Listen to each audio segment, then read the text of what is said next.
जिसमें अब DIR3 KYC अब 3 साल में एक बार फिल करना है, राइट? मैं इसे पढ़ के सुना देता हूँ।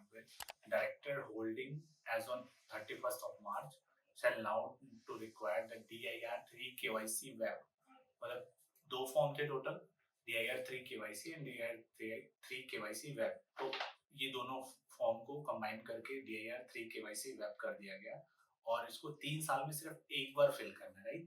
और अगर हम ये देखें तो ये स्टार्ट हुआ है 31 मार्च 2026 से, right? Any pending DIR3 KYC and KYC form draft uploaded shall be marked cancelled। अगर आपका पुराना कोई होगा तो वो कैंसिल हो गया होगा, राइट? अब इलस्ट्रेटिव सिनेरियोज देखते हैं कि कैसे कैसे हम समझ सकते हैं इस केस को। लाइक वेयर अ दिन is allotted financial year 25-26, form 3 DIR3 KYC web shall be filed once every 3 years financial year। Accordingly, the first filing shall be April 29 to June 29। 25-26 है तो 26-27, 27-28, 28-29 और 3 महीने का टाइम मिलेगा। ऊपर लिखा था, मैंने बताना भूल गया, 30 जून तक आपको, पहले ये 30 सितंबर तक था बट ये अब 30 जून तक है और 3 साल में एक बार, राइट? दूसरा इलस्ट्रेटिव एक बार और देखते हैं हम।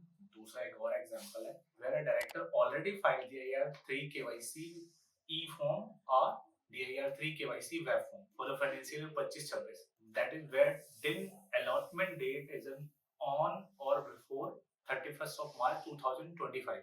No filing shall be required 26, 27, 27, 28। मतलब अगर 25 से पहले है तो उनको अब अगर उन्होंने DIR3 KYC 25-26 में फिल कर दिया, क्योंकि 24-25 में उनको डिन अलॉट हुआ था, उन्होंने 25-26 में हर साल जैसे होता है उन्होंने कर दिया, तो अब उनको 2 साल तक नहीं करना, राइट? क्योंकि उन्होंने 24-25 तक करा था तो 3 साल तक एग्जेम्पशन था, 1 साल ऑलरेडी उन्होंने कर दिया तो अभी 2 साल का एग्जेम्पशन उनको मिलेगा। मतलब 26-27 और 27-28 में उन्हें फाइल करने की जरूरत नहीं, उन्हें 28 के बाद 3 महीने के अंदर अप्रैल 28 से लेकर जून 28 तक फाइल करनी है। थर्ड चलते हैं, एग्जांपल देखते हैं, where a din is allotted on 1st of Jan 2026, right? मतलब इसी साल, and the director update the mobile number, email ID and residential address in the financial year 2027 and 27-28। मतलब नेक्स्ट ईयर में उन्होंने एड्रेस या mobile number या कुछ भी है उन्होंने चेंज किया और उन्होंने फॉर्म फिल किया DIR3 KYC में। क्योंकि ऐसा नहीं है कि अगर आपने DIR3 KYC एक बार फिल कर दिया तो 3 साल बाद ही करना है।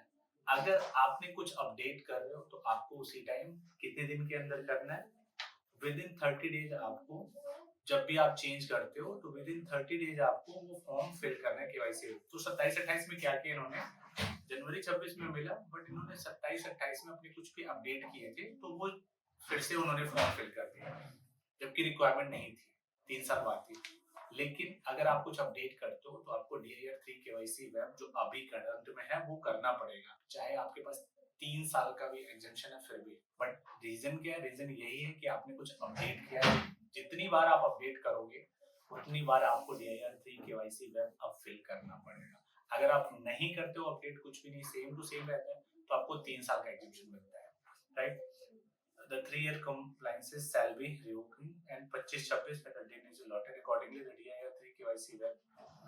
अब क्या है, अगर उन्होंने 27-28 में भर दिया तो अब उनको जो एग्जेम्पशन मिलेगा वो 25-26 वाला मिलेगा, मतलब 2 साल अब उनको फाइल करने की जरूरत नहीं है।